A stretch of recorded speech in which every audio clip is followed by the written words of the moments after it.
Oke, segera kita mulai. Nanti kalau ada yang masih nyusul, enggak apa-apa, tinggal gabung aja. Suara saya bisa didengar? Bisa, Pak. Oke. Baik, Assalamualaikum warahmatullahi wabarakatuh. Waalaikumsalam warahmatullahi wabarakatuh. Waalaikumsalam warahmatullahi wabarakatuh. Oke, selamat pagi dan salam sejahtera, dan semoga kita semua dalam keadaan sehat semua ya. Oke, ini ada yang baru gabung. Di pertemuan kali ini kita akan melanjutkan yang lalu, sedikit review sama yang baru tadi sudah saya kirim ke grup ya. Nah, jadi mungkin kata kunci dari cache memory, yang lalu kan cache memory, yang hari ini adalah internal memory. Kalau dari cache memory, sebenarnya kan slide-nya cukup panjang, tapi intinya ada di slide ke-12 ya. Jadi ini coba kita besarin. Nah, ini kata kuncinya di sini. Ini maksudnya apa? Jadi kan CPU ini di mana komputer memproses semua perintah ya. Ini kan Central Processing Unit. Semua pemrosesan unit dari komputer ada di sini ya. Nah, ini misalnya ya seperti sekarang Anda sedang dengan saya lagi Google Meet ini. Dia kan pakai software Google atau Google Meet dengan mungkin juga ada perlu sekian bandwidth dan sebagainya ya. Ya, termasuk mungkin nanti pada saat yang sama Anda juga akan menjalankan browser ya. Di sebelah Anda, misalnya Anda lagi jalanin browser, seperti saya ini kan selain ngajar, saya kan juga buka browser, buka aplikasi apa saja ya. Nah, itu tentunya kalau langsung ke main memory sini, ya, itu akan butuh waktu lama ya. Ini akan butuh waktu lama. Nah, ini makanya di teknologi case ini adalah jembatannya.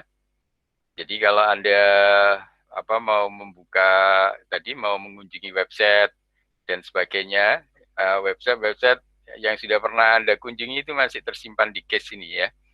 Jadi pertama kali dia kalau ada instruksi dari kita mau nyuruh apa komputer itu, dia langsung pertama kali akan nyari di case ini ya. Dia akan nyari di case, kalau ada langsung ditampilkan. Nah, jadi makanya akan lebih cepat. Nah, kalau nggak ada baru nyari ke sini ya. Ini makanya di sini dari CPU ini ke case. Nah, kalau ke case ini nggak ada baru ke main memory ini ya. Nah, tetapi sifatnya karena ini langsung ke main memory dia slow ya, lambat ya, slow. Nah, tapi nanti di case inilah beberapa yang sudah pernah kita kunjungi dia akan tersimpan di sini. Dari sini sifatnya lebih cepat. Jadi komputer cukup mengambil dari case, langsung balik lagi infonya. Seperti Anda waktu mengunjungi browser tadi, alamat-alamat yang sudah Anda pernah kunjungi dia akan tersimpan di case ini, sehingga Anda bisa lebih cepat. Nah, di sini formatnya dalam bentuk Word ya, transfer. Jadi kan di istilah komputer kan ada biner ya, biner itu biasanya kan kalau biner itu hanya ada 0 dan 1, itu istilahnya bit ya, yang satu karakter itu bit. Nah, bit itu kalau ada 8 namanya byte, ya kan? Jadi satuan-satuan seperti itu. Terus nanti kalau dia bisa bisa dalam bit, byte ataupun pengalinya ya, misalnya 32-nya, misalnya 64-nya dan seterusnya. Nah, sequential seperti itu istilahnya word ya. Word ini dalam bentuk word transfernya ya. Jadi tidak satu-satu tapi bisa dalam bentuk sequence tadi ya, rombongan tadi ya. Bisa langsung 88 ya, dalam byte, bisa juga dalam bentuk 32 bit dan sebagainya. Ini dalam word transfernya, jadi dia bisa lebih cepat. Nah, sedangkan kalau ke main memory, ini sifatnya pakai blok ya, jadi ya nunggu dia agak banyak dalam bentuk blok baru bisa ditransfer dan sebagainya. Ini prosesnya tentunya lebih lambat. Nah, ini kata kunci pelajaran cache memory hanya di sini sebenarnya yang paling penting. Nah, kemudian case-nya itu sendiri sebenarnya tidak hanya sendiri, tapi dia nanti berlapis-lapis sebenarnya. Jadi ada L1, L2, dan L3 ini. Di teknologi yang terbaru bisa sampai L3 ini ya. Ini di case memorinya. Jadi nanti Anda bisa ngecek prosesor Anda atau CPU Anda atau komputer Anda itu berapa di sini ya, case-nya berapa, terus di L1-nya dia ada berapa, L2 dan seterusnya, L3. Nah, ini dalamnya case ini ya. Ini ada L1, 2, dan 3. Ini masing-masing punya ciri khas dalam organisasi pekerjaan dia ya. Dalam prosesnya, kapan hanya pakai L1 saja, kapan butuh L2, kapan sampai L3. Nah, ini tentunya kan kalau misalnya sudah ada di L1 langsung ketemu ya langsung keluar hasilnya ya. Jadi CPU butuh sesuatu, informasi, di L1 sudah ada langsung keluar ini fasted, dia lebih cepat langsung keluar. Tapi kalau di sini nggak ada ya ini mirip seperti tadi, kalau nggak ada di cache dia akan ngambil dari main memory. Sebentar ada temannya.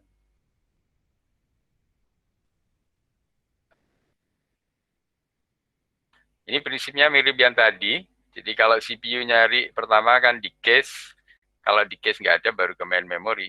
Nah demikian juga waktu di cache ini dia pertama kali nyari di L1, di level 1, kalau sudah ada langsung keluar hasilnya. Ini makanya dia fastest ya, jadi lebih cepat. Yang paling cepat kalau sudah ada di L1. Kalau nggak ada dia nyari di L2. Nah, di sini ini masih fast juga cepat. Nah, kalau nggak ada lagi baru di L3 dan ini sifatnya lebih lambat, less fast. Ya, tapi ya masih di sekitaran case jadi ya. Nah, baru nggak ada semua, baru ke main memory ya. Nah, seperti ini yang organisasi setiap harinya yang kita gunakan di komputer kita. Nah, di mana kita ngeceknya di komputer kita? Tentunya dulu waktu awal kuliah, saya sarankan Anda salah satunya install aplikasi namanya Sysoft Sandra ya. Itu kalau dijalankan bentuknya, sebentar. Nah, ini tadi.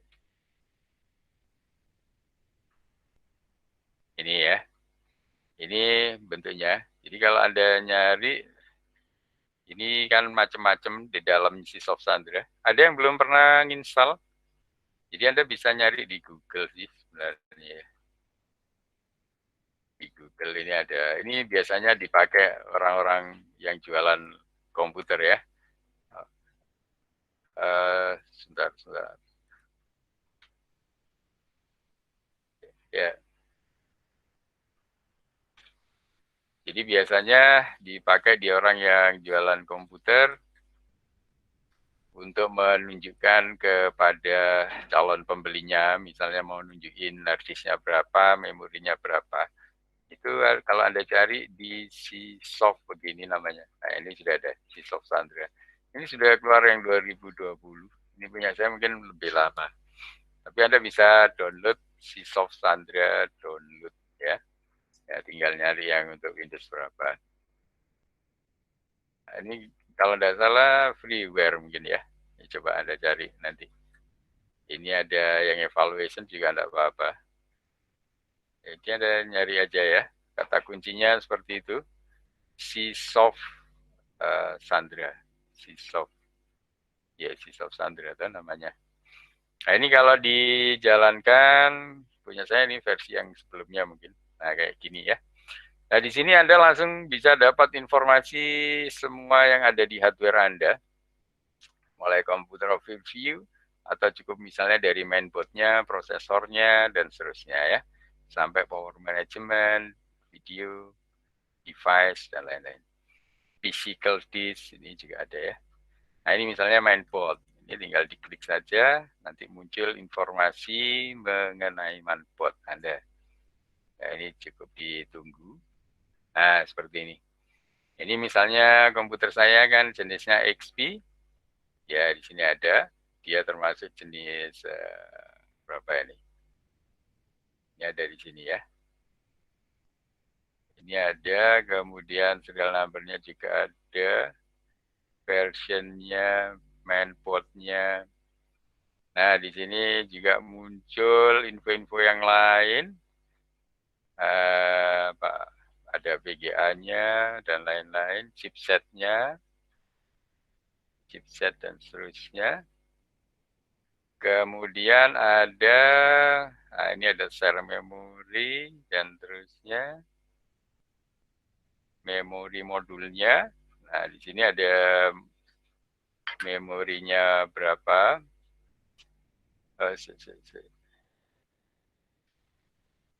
Bentar.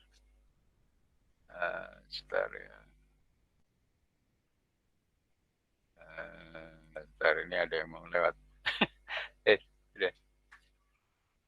Oke. Kita lanjut lagi. Jadi syukur kalau Anda sudah download aplikasinya seperti ini ya. Ini untuk si Soft Sandra-nya tadi. Kemudian nanti ada sampai sensor-sensornya. Ini CPU kita model ininya. Kemudian sampai sensor untuk suhunya, tegangannya ya. Terus disk controllernya, audio device, USB dan seterusnya. Sampai expansion slotnya, portnya dan seterusnya ya. Ini Anda saya kira kalau sudah install untuk mengetahui mainboardnya. Demikian juga kalau mau lihat prosesornya ya. Jadi nanti di prosesor ini kan ada info-info yang tadi. Nah ini kebetulan punya saya kan Core i3 ya. Saya masih pakai Core i3. Mungkin Anda sudah i7 Anda ya. Ini saya masih Core i3. Kemudian di sini masih ada info-info yang lain. Compress prosesornya dan sebagainya. Nah, di sini ada memory controllernya ya, speednya. Kemudian, nah ini yang L1 tadi, L1 level case ya. Untuk case yang L1 adalah size-nya 32 kilo. Nah, di sini ada ya. Ini nggak tahu yang besar ini gimana, Anda kelihatan nggak? Semoga kelihatan. Ya, ini untuk L1 tadi, kan ada di teori tadi kan. Di teorinya, nah ini. Di teori kita kan waktu ini jadi memori ini ada di dalam prosesor ya. Jadi memori ini tempatnya di prosesor dan waktu prosesor pun untuk case itu dibagi-bagi L1, 2, 3, level 1, 2, 3. Nah ini masing-masing punya kemampuan yang berbeda ya untuk menyimpan info. Kemudian di Soft Sandra, nah ini Anda diinfokan mulai L1-nya. Ini yang level 1. Sebentar, ini ada temennya yang gabung.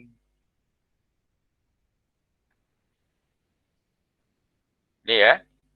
Jadi saya harapkan install Soft Sandra, download dulu.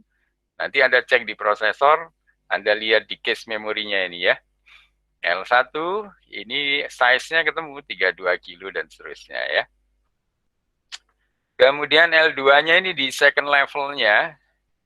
Ini istilahnya adalah unified case ya, unified case atau data ya. Ini size-nya 256 kilo ya kan. Kemudian di L3 di level 3-nya ini juga istilahnya data atau unified case-nya size-nya 3 mega. Nah, semakin besar semakin besar ya. Nah, manakala di L1 ini sudah ada infonya, maka tinggal baca dari sini ya. Kalau nggak ada, baru ngambil dari L2, nggak ada lagi dari L3, nggak ada lagi, baru ngambil dari main memory. Ya, nah, seperti itu. Jadi ini untuk, ini ada tinggal lihat fitur-fitur yang lain. Jadi di Soft Sandra ini menurut saya perlu juga Anda install. Biasanya kalau Anda jualan komputer di rumah, Anda punya sambilan jualan laptop, jualan komputer, ini biasanya untuk nunjukin ke konsumen ya, sebelum dibeli biar nggak salah, tunjukin termasuk ini artisnya dan sebagainya kan, Anda bisa tunjukin di sini, gitu. Sini untuk storage-nya dan seterusnya, smart information-nya dan seterusnya, prosesor dan lain-lain. Ini secara umumnya di sini overview-nya. Mungkin agak lambat. Oke, jadi itu ini agak lambat, nanti Anda cek sendiri. Tapi yang penting yang berkaitan dengan kuliah kita hari ini adalah di prosesor tadi ya, L1Permisi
Pak Basuki, mic-nya sampean belum di-on kan Pak?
terima kasih Anda masih bergabung. Sorry agak lama ya. Sekarang sudah bisa didengar ya? Halo? Halo? Bisa, Pak. Ya, oke ya. Oke, saya lanjutkan lagi.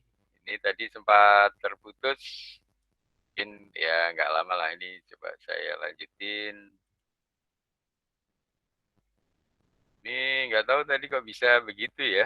Nggak bisa diklik itu mic-nya tadi. Ini terpaksa harus di restart. Oh ini anunya belum saya jalanin. Tadi Anda sudah download, Anda copy ya. Jadi cara jalaninya kan ya tinggal ketik CMD ya. Kalau Anda ini jalankan Jupiternya, cara langsungnya ya. Ini di command prompt jangan lupa run as administrator ya. Jadi CMD run as administrator. Ini tinggal yes. Nah, di sini baru Anda ketikkan Jupyter Notebook ya kan. Anda ketikkan Jupyter Notebooknya ya. Ini sambil nunggu dia agak lama ini tadi karena saya habis restart sebentar. Saya genap styling slide yang kelima, yang keempat yang case tadi sudah ya.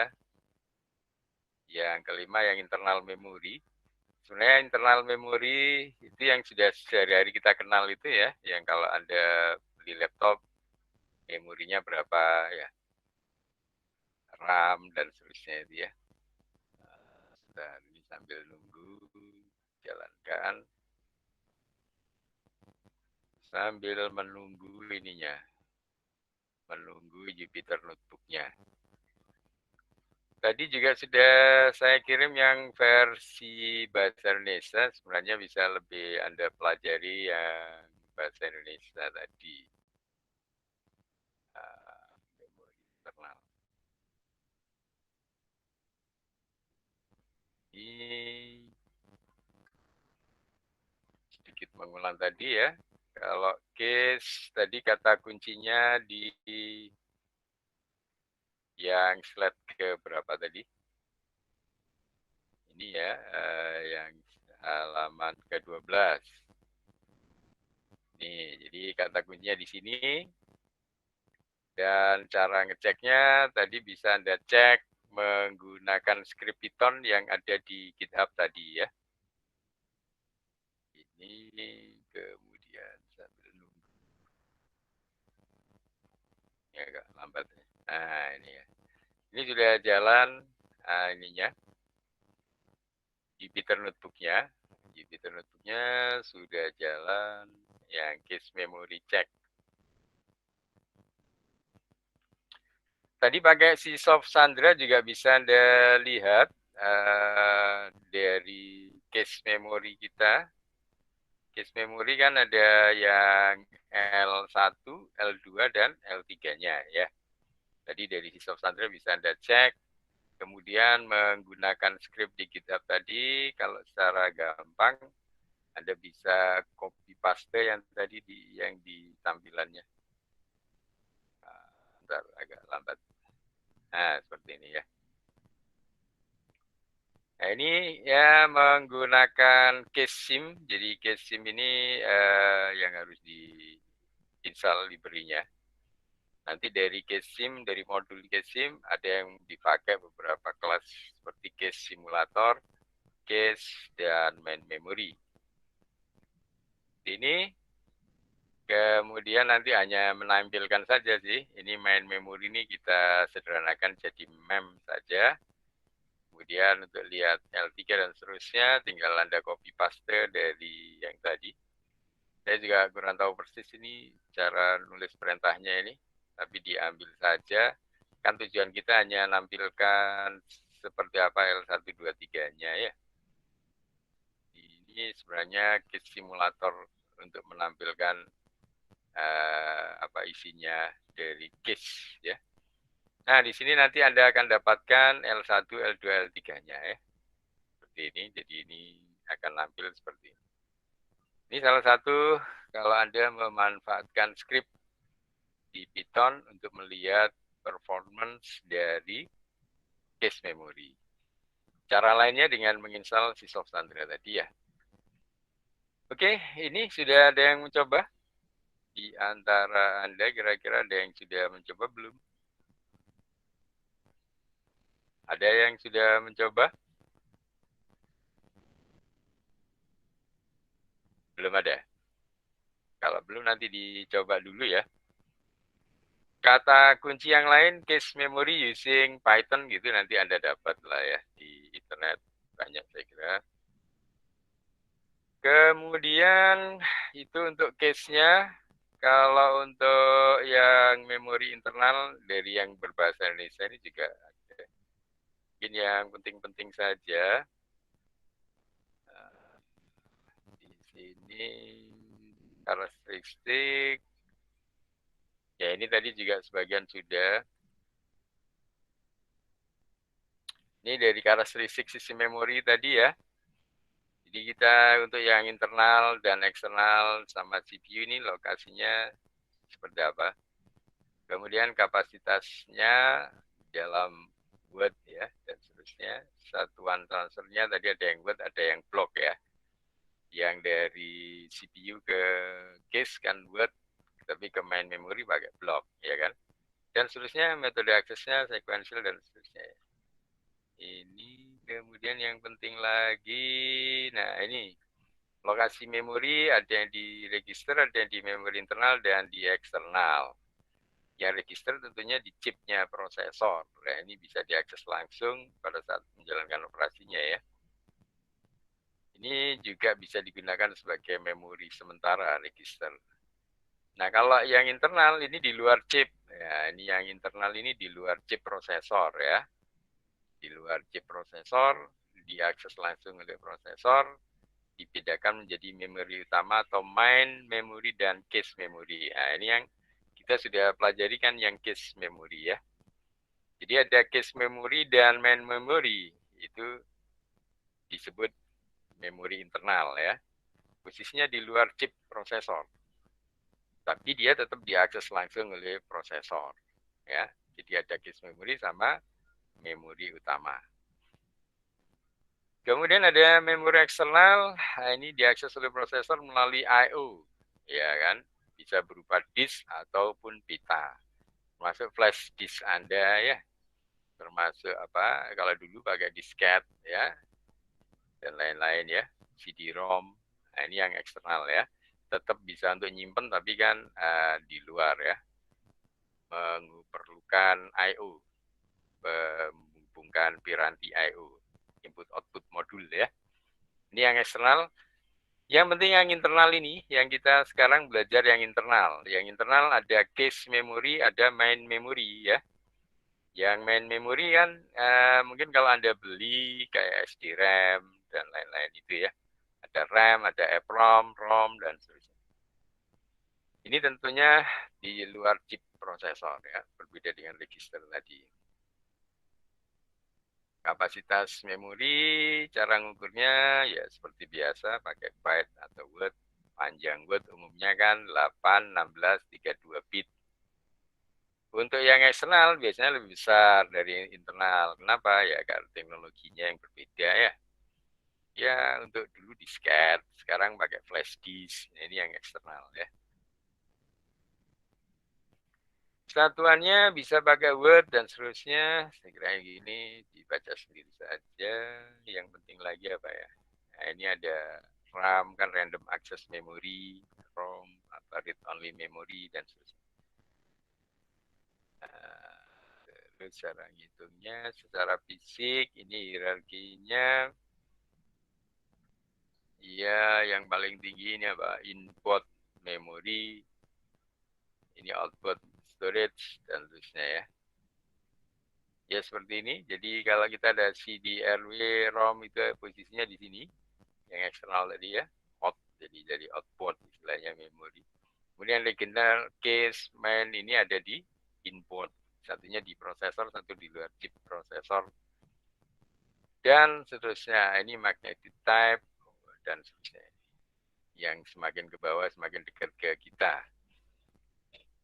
Ini untuk cache memory, teknologinya pakai semikonduktor dan seterusnya. Ukurannya seperti ini. Magnetic CD-ROM, ini yang setiap hari kita kenal. Satuan memori dan seterusnya.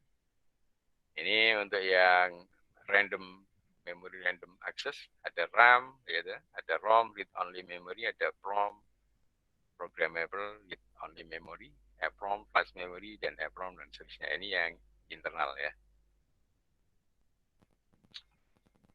Mungkin kalau gambarnya saya kira ya kalau Anda beli SD RAM itu ya, kalau ke nambah memori itu sebenarnya internal memori itu. Jadi kalau Anda beli laptop, memorinya kurang dan seterusnya. Oke, sampai di sini ada yang mau ditanyakan? Mungkin yang ini yang versi bahasa Inggris aslinya Capture 5. Ini saya kira hampir sama seperti tadi. Ini ada ininya enggak ya? Ini sudah enggak ada. Oh, bentuknya ya. Kalau Anda belian, gambarnya seperti ini kira-kira ya. Ini yang EPROM, ini yang DRAM. Kalau Anda beli kan ada SDRAM dan seterusnya ya. Gambarnya nggak diperlihatkan.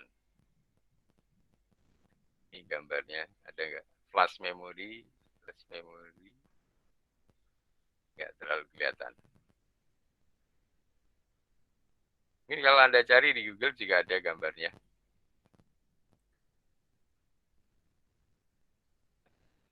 Mana? Kalau Anda cari di Google gambar dari memori.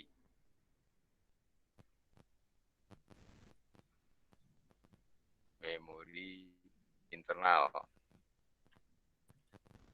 Memori internal. Misalnya Anda ngambil yang SDRAM. Dihubungkan ke image, dipindah ke image. Kelihatan contoh-contoh gambarnya. Agak lambat ya. Tergantung kecepatan internet Anda juga. Ya saya juga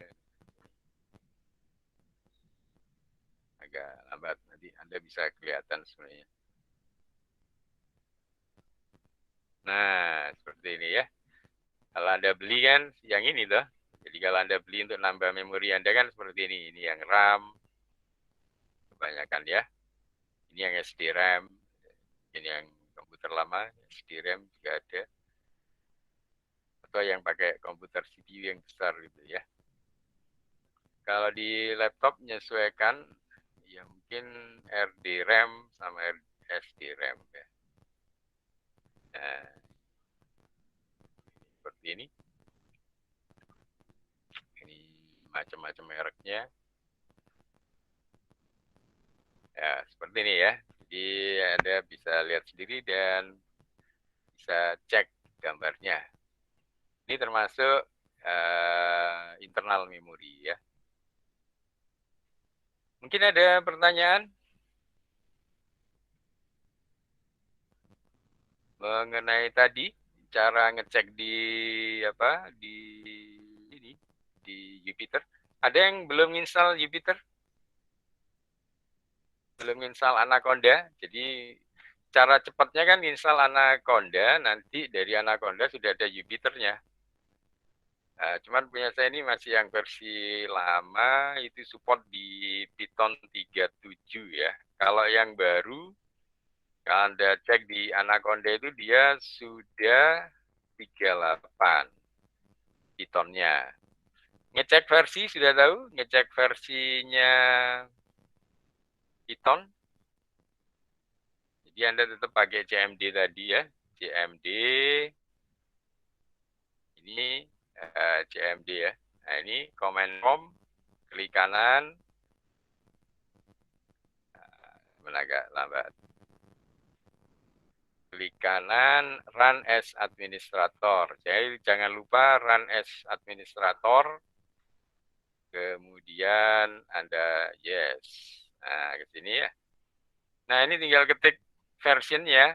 Jadi kan Python minus version. Nah, ini kan kelihatan. Cuma nggak kan ya. Nggak kelihatan. Saya besarin di sini. Nah, gini ya.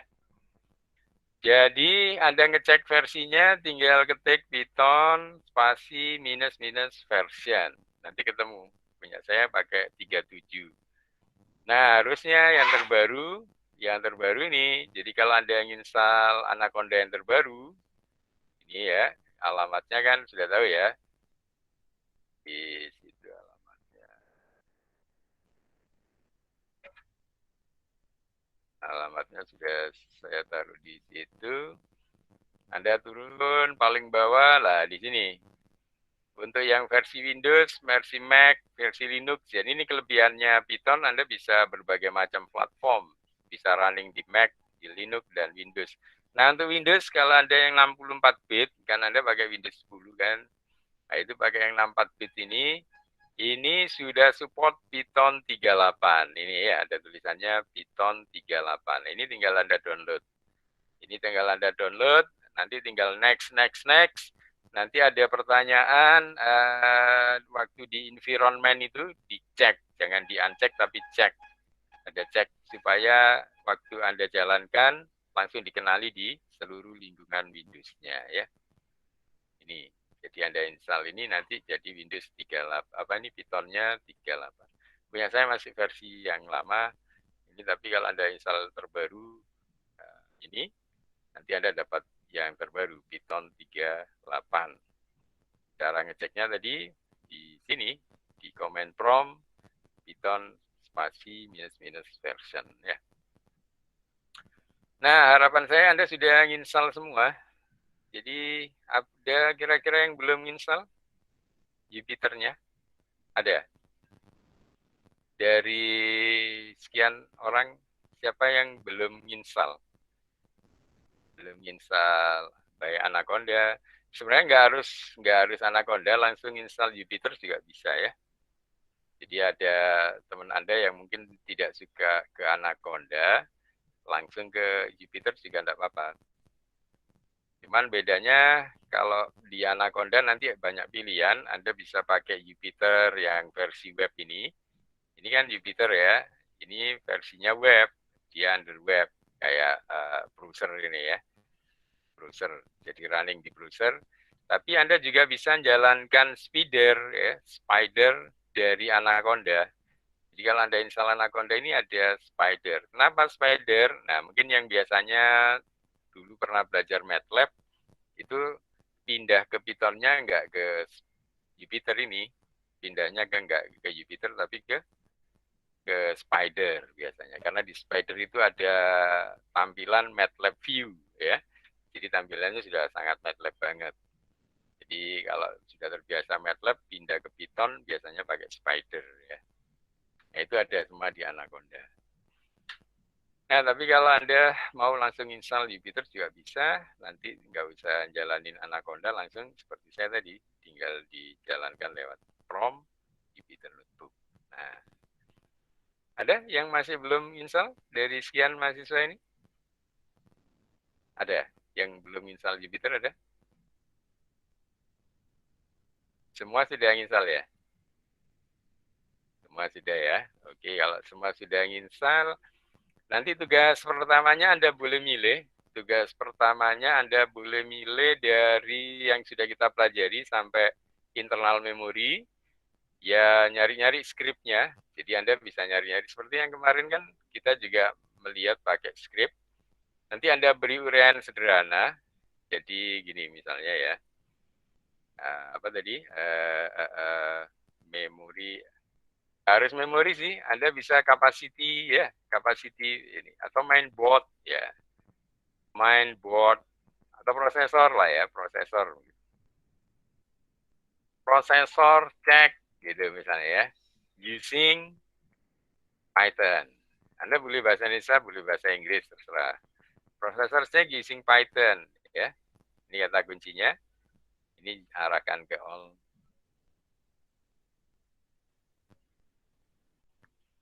Nah, ini ya. Getting processor information in Python. Tapi kalau yang overflow ini berarti dia masih ada masalah. Cari yang nggak ada overflow-nya. Ini misalnya how to get hardware and system information in Python, ya. Ini misalnya ya. PyCPU info. Nah, ini ada library yang siap untuk mendapatkan informasi mengenai CPU. Nah, ini boleh. Ya, Anda boleh pilih salah satu dari Sysoft Sandra tadi. Nanti Anda bandingkan dengan dari Sysoft Sandra. Jadi ini kan Anda nyari dari Google. Dari Google processor check using Python. Anda cari-cari ketemu ini. Bisa pakai CPU info. Nah, di CPU info-nya masih nunggu. Nanti di sini ada script, Anda jalankan di ini, Anda jalankan di Jupyter. Nanti hasilnya, scriptnya sama hasilnya Anda bikin laporan kecil ya. Bikin laporan kecil-kecilan dalam bentuk Word atau PDF. Scriptnya mungkin pertama mungkin jelasin dulu Anda tujuannya apa. Anda lagi ngecek CPU misalnya ya. Pengecekan CPU menggunakan Python, misalnya judulnya. Kemudian Anda script Python-nya, Anda beri penjelasan sedikit-sedikit, terus hasilnya. Nah, misalnya hasilnya ini Anda capture ya. Hasilnya ini Anda capture, kemudian Anda bandingkan dengan yang di Sysoft Sandra tadi. Ya, Anda bandingkan dengan di Sysoft Sandra. Mungkin nggak harus di-download mungkin ya. Kalau Anda cari, ada nggak Sysoft Sandra online? Oh, tapi kalau online gimana? Kan dia harus dapat komputer Anda. Harus connect ke komputer kita ya. Kayaknya harus di-download berarti ya. Jadi Anda cari Sysoft Sandra. Download. Gitu. Sysoft Sandra download. Nah, ya banyak. Jadi versinya cukup banyak di internet. Anda download. Kemudian nanti hasilnya Anda bandingkan. Yang hasil capturean Anda hasil script dibandingkan capture hasil dari Sysoft Sandra Anda bandingkan. Gitu saja sih tugasnya. Nanti Anda pilih bebas mau nyari topik tentang apa, memori, memang hard disk. Pokoknya dari pertemuan kita, dari ya nggak harus sampai kelima, mungkin mau ketemu yang kelanjutannya nggak apa-apa. Jadi saya ketemunya lah ya.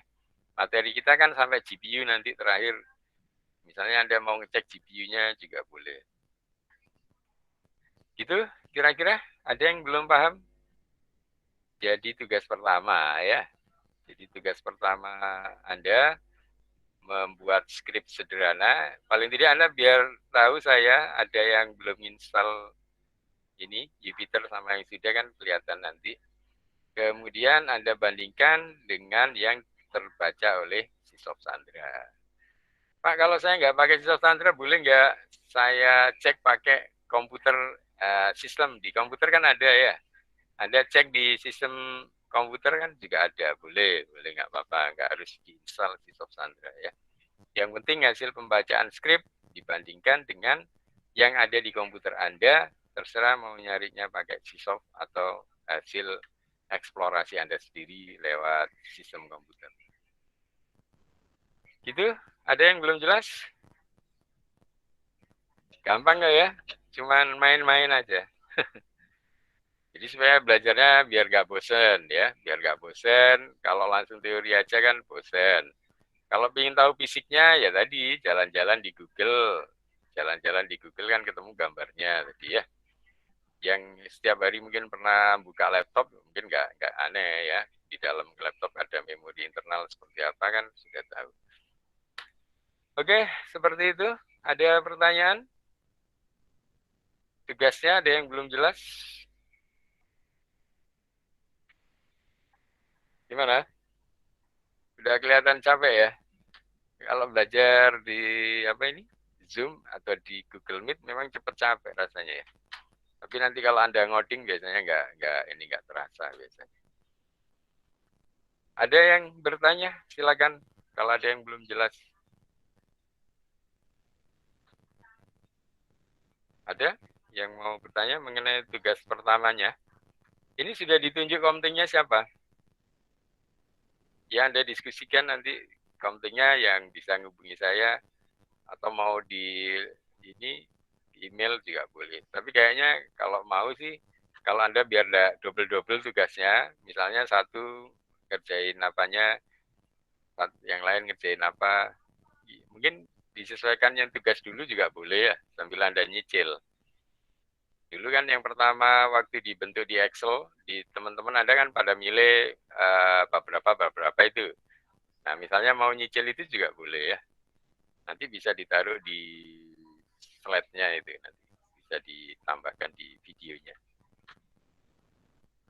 Begitu, ada yang mau ditanyakan?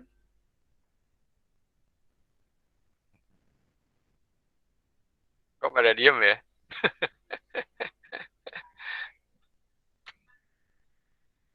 Ya, dicoba dulu. Nanti ada install si Softsandra-nya. Kemudian nanti Anda coba cari skripnya, Anda jalankan, dibandingkan. Kayak ini contohnya, ini hasil pembacaan skripnya. Tinggal di-capture, kemudian dianalisis ya, hasil perbandingannya. Seperti itu aja. Jadi yang tugas pertama nggak usah sulit-sulit. Nanti minggu depan coba kalau bisa sebelum pertemuan sudah di-email ke saya. Jadi sebelum pertemuan minggu depan, kalau bisa sudah di-email, biar saya bisa lihat kira-kira teman-teman yang sudah install Jupyter-nya, siapa aja yang termasuk yang mungkin masih ada kesulitan tapi tidak mau tanya. Kan biasanya ada yang malu bertanya. Sebaiknya jangan malu ya, kalau tidak ngerti langsung tanya. Pak, saya belum pernah belajar Python sama sekali. Nggak masalah. Jadi Python ini kan termasuk bahasa yang bisa dipelajari dari yang paling basic ya. Karena dia sifatnya bisa interpreter tadi kan, langsung keluar hasilnya ya. Bisa juga dibuat lebih compiler di dalam bentuk script baru di run juga bisa ya. Jadi enaknya itu. Dia terstruktur mau semua bikin sendiri skripnya maupun hanya pakai library kelas-kelas berorientasi objek juga bisa ya. Jadi kelebihannya kan itu. Bisa berbasis web, bisa desktop, bisa running di Linux, di Mac, dan seterusnya.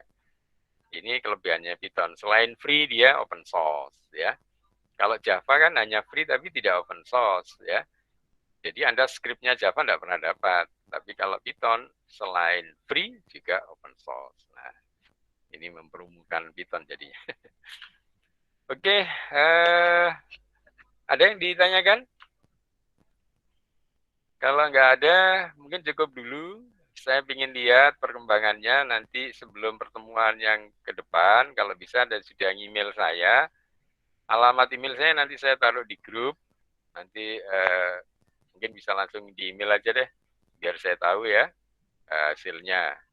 Hasil codingan Anda untuk mendapatkan info komputer Anda sedapat-dapatnya lah. Seperti itu. Oke, ada yang mau ditanyakan? Kalau tidak ada, saya akhiri.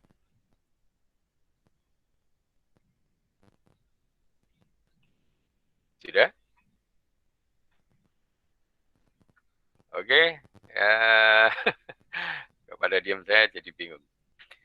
Oke, baik, kalau tidak ada pertanyaan saya akhiri sampai di sini. Saya tunggu yang tadi tugas pertama tadi. Tugas pertama sebenarnya untuk latihan itu ya. Saya ingin lihat sejauh mana Anda mungkin sudah pernah install Jupyter-nya untuk mencoba skrip sederhana dan dibandingkan hasilnya dengan yang dibaca oleh si Softsandra atau yang dibaca oleh komputer Anda lewat sistem komputer juga boleh, nggak harus pakai si Softsandra. Saya kira demikian, insya Allah nanti ketemu lagi minggu depan ya. Saya tadi minta maaf karena sempat trouble di mikrofon saya. Insya Allah semoga Anda bisa belajar lebih baik lagi ke depannya dan semoga ilmu kita bermanfaat ya. Saya kira demikian, jangan lupa tetap menjaga kesehatan. Kurang lebihnya saya minta maaf. Saya akhiri sampai di sini. Terima kasih. Sampai ketemu lagi minggu depan insya Allah ya. Assalamualaikum warahmatullahi wabarakatuh. Waalaikumsalam Waalaikumsalam warahmatullahi warahmatullahi wabarakatuh. wabarakatuh. Terima kasih Pak atas bimbingannya Pak. Ya, sama-sama. Warahmatullahi wabarakatuh. Ya, Waalaikumsalam. sama-sama.